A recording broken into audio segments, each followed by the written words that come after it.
நம்ம இன்றைக்கி வறுத்தரைச்ச கடலைக்கறி எப்படி பண்ணுறதுன்னு பார்க்க போகிறோம்.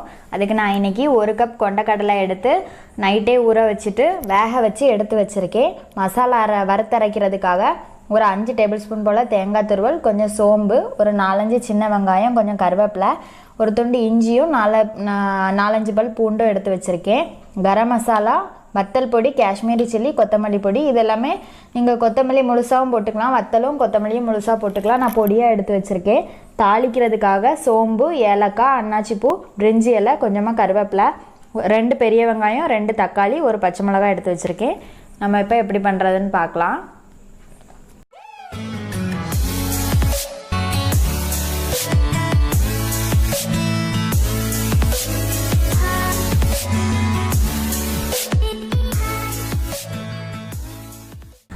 நம்ம இப்போ மசாலா வறுத்துக்கிறதுக்காக கொஞ்சமாக தேங்காய் எண்ணெய் விட்டுருக்கேன். இப்போ இதில் தேங்காய், சோம்பு, சின்ன வெங்காயம், இஞ்சி பூண்டு போட்டுக்கலாம்.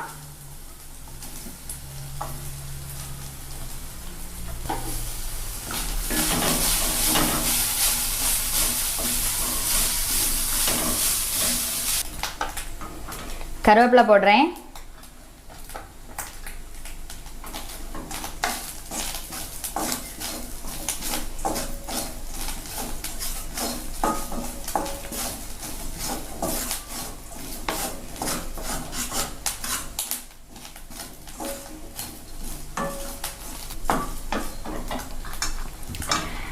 தேங்காய் கொஞ்சம் செவந்துட்டு இப்போ இந்த பொடி எல்லாத்தையுமே போட்டுக்கலாம்.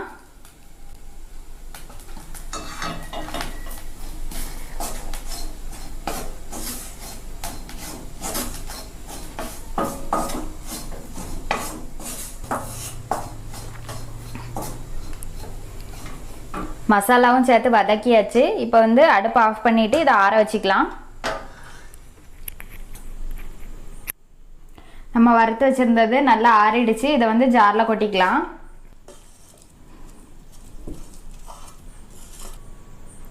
ஜாரில் கொட்டியாச்சு. இதை நல்லா நைஸாக அரைச்சிட்டு வந்துடலாம்.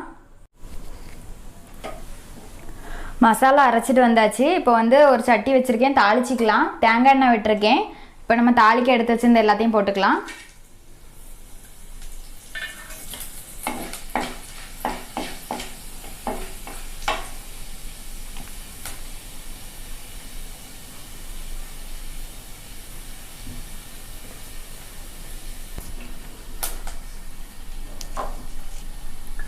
கருவேப்பிலை போடுறேன்.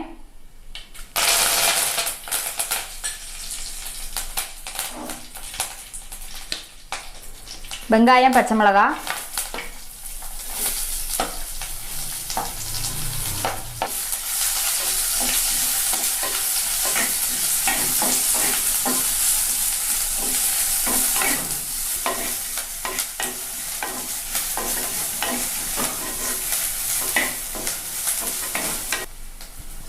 வெங்காயம் கொஞ்சம் வதங்கிட்டு தக்காளி போட்டுக்கலாம்.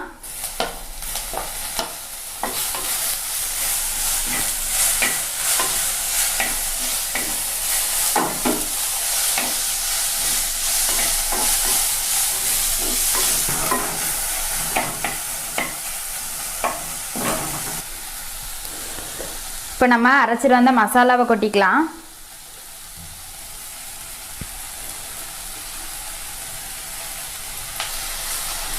ஜார் அலசி கொஞ்சம் தண்ணி விடுறேன்.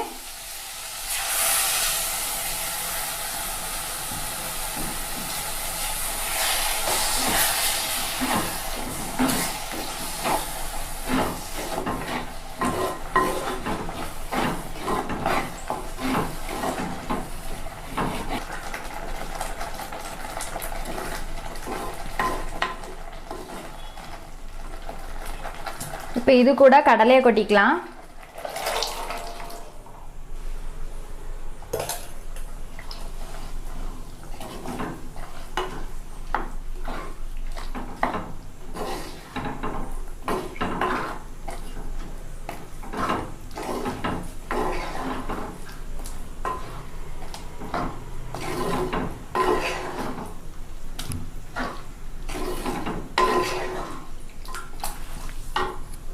கூட கொஞ்சம் தண்ணி விட்டுக்கலாம்.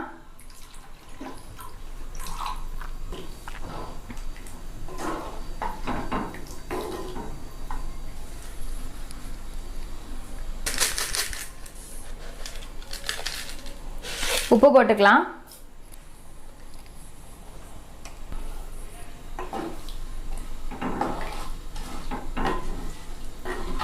இப்போ இது நல்லா கொதிக்கட்டும்.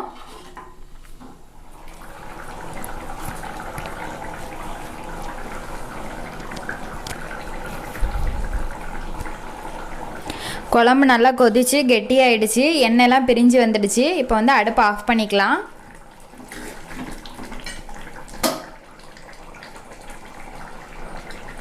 இது மாதிரி நீங்களும் செஞ்சு பாருங்கள். செஞ்சு பார்த்துட்டு எப்படி இருக்குதுன்னு சொல்லி கமெண்டில் சொல்லுங்கள்.